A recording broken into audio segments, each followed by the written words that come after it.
रूप कल्पिता वितृष्णा भगवती सात्वंग पुगे विदुनु स्वसुख मुपगते क्वचित् विदर्तो प्रकृति मुपेयुषीयद्भव प्रवाह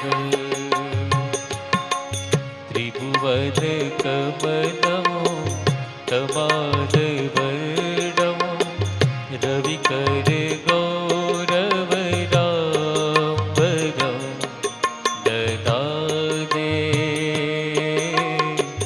वपुरलककुलाब्जं विजयसखे रतिरस्तु मे नवद्या એ દ્વારિકાનાથ મારી એકની એક કુંવારી દીકરીના લગ્ન હું આપણી સાથે કરવા તૈયાર છું. આપણે વિચારીએ દાદા ભીષ્મના લગ્ન તો થયા નતા તો દીકરી આવી કઈ થી? દાદા ભીષ્મએ શું કીધું? ઇતિમતી રૂપ. એ દ્વારિકાનાથ મારી મતિ મારી બુદ્ધિ હું આપણા ચરણમાં સમર્પિત કરું છું. કારણ કે મારી દીકરીને જીવો મૂર્તિઓ જોઈએ છે તેવા આપ છો. આપ કેવા છો?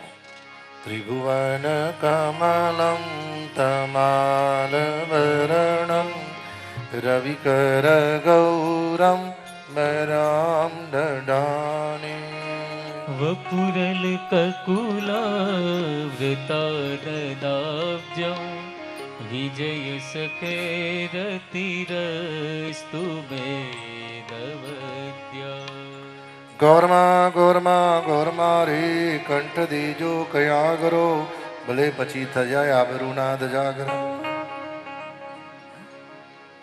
દાદા ભીષ્મએ ભગવત સ્તુતિ કરી અને ભાઈ દાદા ભીષ્મનું મૃત્યુ એટલું શ્રેષ્ઠ છે. મહારાજા દશરથ કરતા શ્રેષ્ઠ મૃત્યુ દાદા ભીષ્મનું અને દાદા ભીષ્મ કરતા પણ શ્રેષ્ઠ મૃત્યુ કુંતી પુત્ર કર્ણ. અવધપતિના અગ્નિ સંસ્કાર તો સરયુના કિનારે થયા. આ એ દાદા ભીષ્મ છે જેના મૃત્યુના દર્શન કરવા જગતના એક નહીં અનેક દેવો પધાર્યા છે. એટલું જ નહીં અનેક ઋષિઓ પધાર્યા છે. બે ચાર ઋષિઓનું નામ બોલો. મેઘા અત્રિર્વશિષ્ઠચવनं ભૃગુરંગિરાશ્ચ મેઘાતિથિ દેવલ દેવરાતો અનેક મહાપુરુષો પધાર્યા છે. અહીં દાદા ભસ્મ છે કે છે ને સુનવું ભરત બાબી પ્રબલિત મન ગીત નહીં કોઈ રાનિલાભ જન્મ મરણ જસ અપ જસ વિધિહાત